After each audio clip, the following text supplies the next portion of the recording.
Hey, good morning. It's Mark here. Another morning rant. Hey, check this out, people. I just got boosted, and oh my God. Yeah, I'm gonna leave it at that. But I'm gonna go ahead and kick this one out. I'm gonna go ahead and kick this morning rant out for you because I gotta give it to you. Gotta give it. Gotta give the people what they want. So, and never mind me sounding like Barry White. There's a reason for that. All right. So check this out, people. Remember the other day when I said that they knew Fox Entertainment? You had Sean Hannity, Brian Kilmeade, Laura Ingraham. They knew. They went on. They went on TV and lied to the American people, saying that it wasn't Trump people, that it was maybe the CIA or the FBI or Antifa or Black Lives Matter protesters that was at the Capitol, and that Trump supporters wouldn't do something like this. But at the same time, they were texting Mark Meadows, the chief of staff to the president, saying, hey, you got to get the president on TV. You got to get the president out there to stop this. You got to get him to stop this. They were saying one thing behind the American people back, but they were going on TV saying something totally different. At the same time, because all the text messages of Mark Meadows just coming out now, and nobody that wanted to testify at the January 6th committee are afraid now. And even though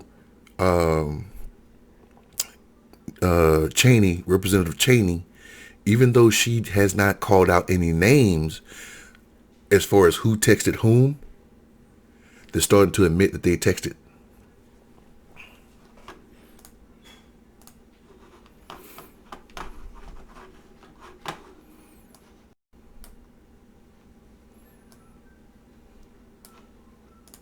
Tries to figure that out, he is admitting to something else. He texted former Chief of Staff Mark Meadows on January the 5th. The text was shared by the House Select Committee and says, quote, on January 6, 2021, Vice President Pence, as President of the Senate, should call out all electoral votes that he believes are unconstitutional as no electoral votes at all, end quote. Jordan's office says the text the committee shared was a truncated version of the text he actually sent to Mark Meadows. Oh, so he was able to look in his phone. Interesting. His office also says it was a forwarded text and not written by the congressman himself. The original text was a legal theory that had been sent to Jim Jordan by a conservative lawyer and former advisor to President Trump. Joining me now is Glenn. Glenn's going to help us figure this out. Former federal prosecutor and NBC News legal analyst, and he's our January 6th guru, Glenn. So what does it mean to you when you hear that Congressman Jim Jordan admits to sending that text?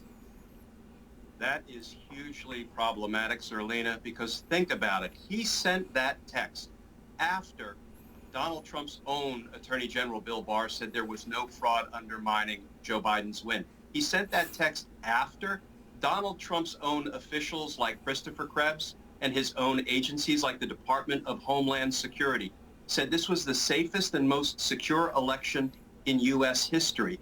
Nevertheless, Jim Jordan, on the eve of the Electoral College count vote, sent the text saying Vice President Mike Pence should simply throw out votes. If he See, and that's what I wanted him to say. I can continue that, but it's a 9-minute video. And I haven't seen the whole video. I just wanted that part to play. And I'm glad he said what he said, because all of this happened. All of this happened. Jim Jordan sent his text messages, just like this guy said. He sent those messages after the Attorney General said that this was the safest election in U.S. history. After everybody was saying, after governors certified that it was good to go, after state representatives certified that it was good to go, all they had to do was go through a ceremonial, everything is good to go up here, we're just going to call out these names and vote, and it's done. Jim Jordan text Mark Meadows to tell him, hey, if the vice president don't believe that these are legit votes, he can just throw them out. And he didn't type it himself. He forwarded it. It doesn't matter if you typed it or not. You sent that text message to Mark Meadows to get that man to change votes.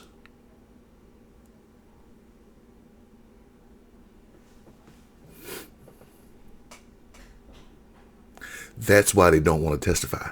That's why the Republican Party don't want this to go forward. That's why people like Jim Jordan and Marjorie Taylor Greene and all these other goofballs up there don't want this thing to go forward, because their names are attached to it. And so far, the January 6th committee is going after civilians.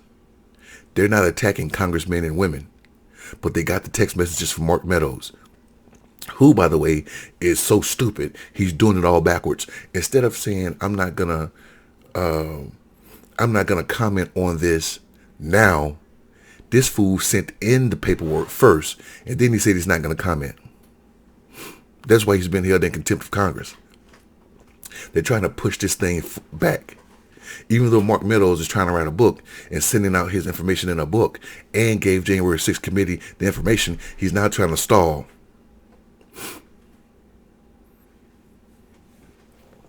Jim Jordan was a part of this insurrection effort. Now, again, I'm not saying that nobody that was there was involved in the actual rioting and insurrection and looting of the Capitol. I'm not saying that Jim Jordan helped plan that part. No, I think what they were doing is using that as an opportunity to keep Trump in office. Now, it could have been said, like, there are two congressmen. I want to say there was one congressman and one other guy. They helped plan the January 6th rally. I don't think Donald Trump was a part of planning the January 6th rally. But I think that he tried to use that to his advantage. Like he said, just go out and say that there was fraud and leave it up to me and the congressman. All you have to do is say it was fraud and let me take it from there. Now, he was involved in the Georgia stuff. There's recorded messages of him saying, all I need is 12,000 votes. Excuse me, give me 12,000 votes and we can go out and say that Georgia was a fraud.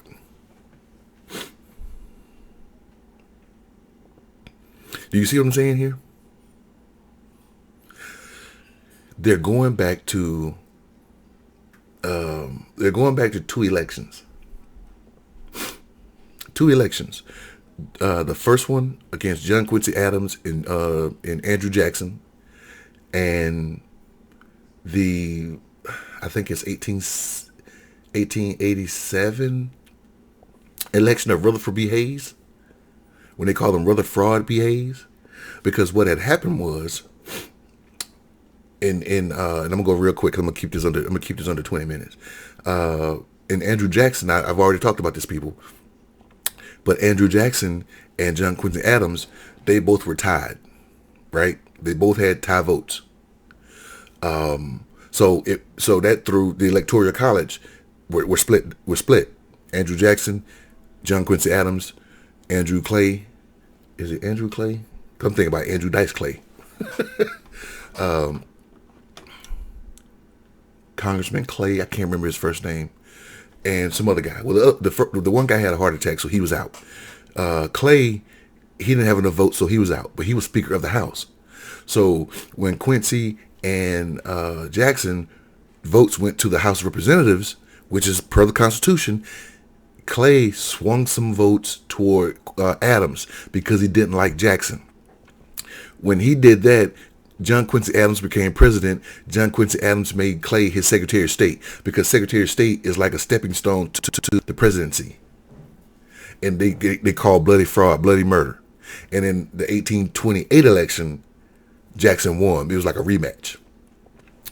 In the 1877 election, Rutherford B. Hayes and some other guy, and Samuel Tilden, I think, they the election was tied, but there was some fraud in South Carolina, like legit fraud in South Carolina, that they actually had fraud in South Carolina.